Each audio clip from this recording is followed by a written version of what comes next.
नमस्कार दोस्तों, स्वागत है आप सभी का पाथफाइंडर पर। दोस्तों, शायद आपने one sun one world one grid के बारे में सुना होगा। जिन्होंने नहीं सुना उनको बता देता हूं दोस्तों, ये भारत के प्राइम मिनिस्टर का एम्बिशियस प्लान है। रादर इन्हीं का पेट प्रोजेक्ट बताया जाता है, जिसके द्वारा क्लीन एनर्जी को अफोर्डेबल बनाया जाएगा। इसलिए अफोर्डेबल होगा क्योंकि क्लीन एनर्जी के रास्ते में सबसे बड़ा रोड़ा इस वक्त है storage cost. Lithium ion batteries वगैरह चाहिए, अन्य प्रकार के बैटरीज चाहिए, जिसके द्वारा इन बिजली को स्टोर कर सकते हैं, और ये बहुत महंगा सौदा है। तो उससे बचने के लिए एक बहुत ही, आप समझ सकते हैं, एक एम्बिशियस प्रोजेक्ट है, जिसके द्वारा जिस जगह पे जब सनसेट होगा तो दुनिया के दूसरे कोने में जहां सनराइज हो रहा है वहां से बिजली सनसेट वाले इलाके में सप्लाई हो जाएगी, और वाइस वर्सा, जब वहां पे सनसेट होगा तो उस इलाके में सनराइज हो जाएगी दूसरे इलाके में, तो वहां से बिजली वापस सनसेट वाले इलाके में चली जाएगी। तो सरप्लस बिजली स्टोर करने के बजाय सनसेट वाले इलाके में हम प्रोवाइड कर देंगे। तो बड़ा ही एम्बिशियस प्रोजेक्ट है दोस्तों। यहां तक लगता था, इंक्लूडिंग मुझे भी लगता था, कि ये बस शायद किताबी रह जाएगा, लेकिन अब लग रहा है कि भारत सरकार इसके लिए बहुत ज्यादा प्रयास कर रही है, और अंडर सी केबल्स भी लगने वाले हैं। आप देख सकते हैं, इसको न्यूज में कवर किया जा रहा है, इंडिया से लेके विदेश तक। अरब न्यूज में भी आ रहा है, सेम सेम न्यूज है। एंड क्या एग्जैक्टली पूरी कहानी है, क्या डेवलपमेंट है, क्या इस प्रोजेक्ट में है, विदेशों में कहां पे इस प्रकार का प्रोजेक्ट को अंजाम दिया गया है, और कैसे ऑस्ट्रेलिया से लेके वेस्ट एशिया तक एक सिंगल पावर ग्रिड से जुड़ने वाले हैं, जिसके सेंटर पर भारत होने वाला है। तो क्या है ये प्लान, आइए आज की क्लास में देखते हैं। पर इससे पहले आगे बढ़े, बहुत जरूरी अनाउंसमेंट है। 30 अप्रैल को समुद्र मंथन फ्री मॉक टेस्ट है, 1 लाख के प्राइजेस हैं, तो मेक श्योर इसमें आप जरूर जुड़ जाएं। 100 सवाल आपको जीएस के हैं, 80 सवाल सीसैट के हैं, प्रॉपर यूपीएससी पैटर्न है, यूपीएससी टाइमिंग को हम फॉलो कर रहे हैं, और 1 लाख के प्राइजेस भी है। मेक श्योर इसका आप हिस्सा बन रहे हैं। डिस्क्रिप्शन बॉक्स में पिंड कमेंट में आपको लिंक मिल जाएगा, एनरोल कर लीजिए। इसके सिवा दोस्तों, रिवोल्यूशनरी पाथ फाइंडर बैच है, best quality batch at the lowest possible price, आज तक नहीं हुआ है। केवल 7,999 में आपको सब्सक्रिप्शन मिल रही है, और ये तभी है जब आप 30 अप्रैल के पहले सब्सक्रिप्शन लेते हैं। दोस्तों, इस कीमत पे आपको प्रीलिम्स भी, मेंस भी, इंटरव्यू भी, हर प्रकार से हम पूरे सिलेबस को कंप्लीट करा रहे हैं। मॉक टेस्ट भी दे रहे हैं, प्रीलिम्स के लिए भी, मेंस के लिए भी। इंटरव्यू में गाइडेंस भी दे रहे हैं, मेंस में हैंड होल्डिंग भी करने वाले हैं। वो सभी विद्यार्थी जो मेंस देंगे उनको मेंटरशिप भी देंगे। तो आपका एग्जाम क्लियर करना हमारी जिम्मेदारी हो रही है। हम केवल 7,999 रुपए आपसे चार्ज करेंगे, लेकिन केवल 30 अप्रैल तक।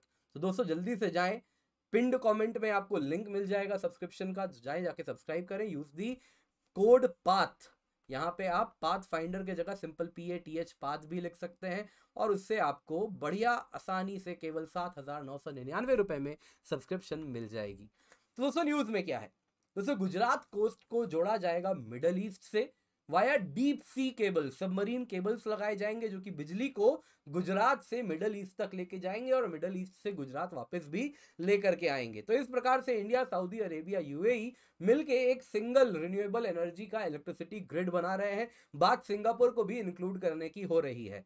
और दोस्तों, एनर्जी डिप्लोमेसी में कहीं ना कहीं एक नया सवेरा है। बिल्कुल एनर्जी डिप्लोमेसी नए तरीके से होने वाली है, क्योंकि आज तक जो एनर्जी डिप्लोमेसी है वो crude oil and coal, natural gas, इन्हीं तक सीमित रही है। लेकिन new wave of energy diplomacy renewables पर है, और इसमें ग्लोबल कोऑपरेशन की बात हो रही है। यहाँ पे दोस्तों हैव्स एंड हैव नॉट्स नहीं है, मिलके सब कोई एक दूसरे की मदद करने वाले हैं। तो दोस्तों, वसुधैव कुटुंबकम की हम बात करते हैं, तो कुछ उसी का आप देख सकते हैं ये एग्जाम्पल होने वाला है। और दोस्तों, ये बात अब तक लगती थी किताबी है, क्या ये सच में होगी? लेकिन दोस्तों, अब union ministry for power and renewable energy Shri Rajkumar Singh ji ने कह दिया है कि हम ऑलरेडी इस पर काम कर रहे हैं, और कैबिनेट नोट्स भी हमने सर्कुलेट कर दिए हैं इंटर मिनिस्ट्रियल कंसल्टेशंस के लिए। यानी अन्य मिनिस्ट्रीज से भी बातचीत हो रही है कि किस प्रकार से वो मदद कर सकते हैं इसको, इस सपने को पूरा करने में, और सो दैट भारत का एनर्जी सिक्योरिटी 21वीं सदी में हम सिक्योर कर सकें। सिंगापुर से भी बात चल रही है। दोस्तों, इस प्रोजेक्ट की बात करें तो जो कॉस्ट है वो 15 से 18 बिलियन होने वाला है।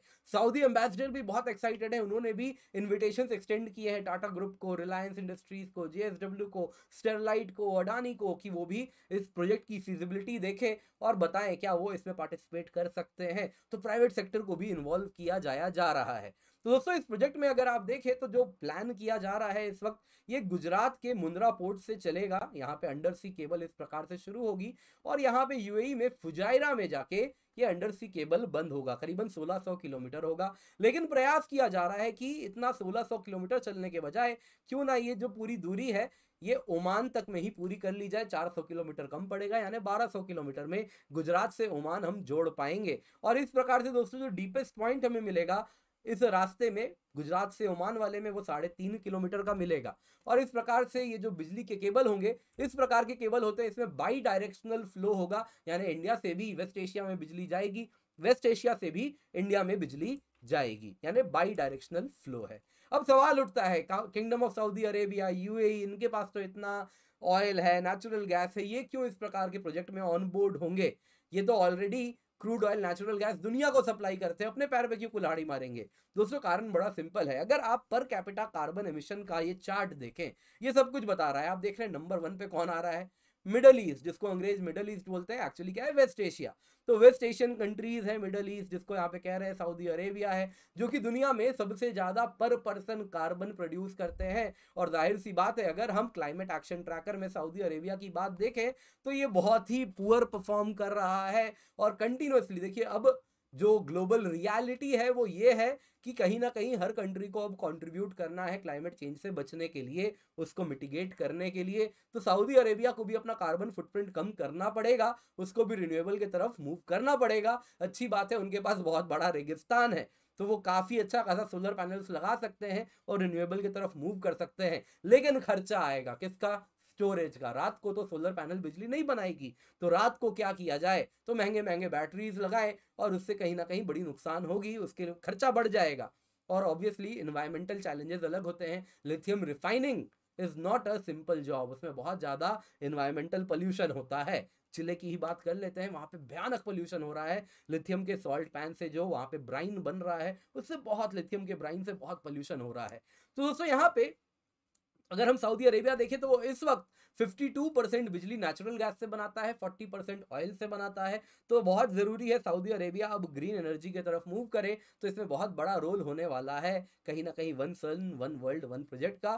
तो एनर्जी शॉर्टेज भी है सऊदी अरेबिया में, जो डिमांड है बिजली की वो भी बहुत तेज़ी से बढ़ रही है। अनुमान है कि 120 गीगावाट तक उसको अपनी कैपेसिटी बढ़ानी होगी बाई 2032।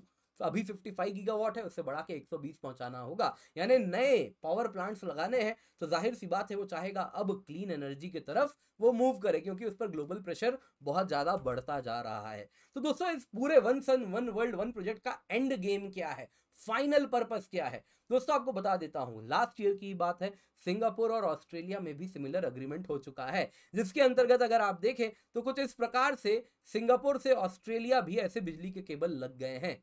और अब इंडिया कह रहा है इसको एक्सटेंड किया जाए, सिंगापुर से आगे इंडिया भी इससे जुड़े, इंडिया के ग्रिड को फर्दर। यहाँ पे अगर आप देखें, और एक अलग कलर से दिखाता हूं मैं, तो इस प्रकार से आप अगर देखें तो ये फर्दर वेस्ट एशिया से भी जुड़ने वाला है। तो इस प्रकार से एक सिंगल ग्रिड बनने वाला है जो ऑस्ट्रेलिया से लेकर वेस्ट एशिया तक जुड़ने वाला है। दोस्तों ये आप कहेंगे यार सर आप टाइम जोन का मैप क्यों लाए हैं? क्योंकि यहाँ पे मैं आपको टाइम का अंतर बताता हूँ। सऊदी अरेबिया है GMT+3 पर और ऑस्ट्रेलिया आ जाता है GMT+9, इतना हिस्सा GMT+10 पर आता है। यानी कि थोड़ा ईस्टर्न ऑस्ट्रेलिया हटा भी दे, क्योंकि ये रीजन में रेगिस्तान नहीं है, लेकिन इतने बड़े इलाके में तो बहुत बड़ा रेगिस्तान है, रेगिस्तान ही रेगिस्तान है। तो 6 से 7 घंटे का अंतर हो रहा है eastern part of this single grid versus western part of this single grid में, जिसमें भारत बीच में है। तो ये 6 से 7 घंटे का टाइम डिफरेंस इंश्योर करवाएगा कि हमें पावर स्टोरेज की कम से कम आवश्यकता हो, क्योंकि जब ऑस्ट्रेलिया में सनराइज हो रहा होगा तो यहाँ पे कुछ सनसेट जैसा हो रहा होगा, तो यहाँ से हम बिजली इस प्रकार से भेज देंगे।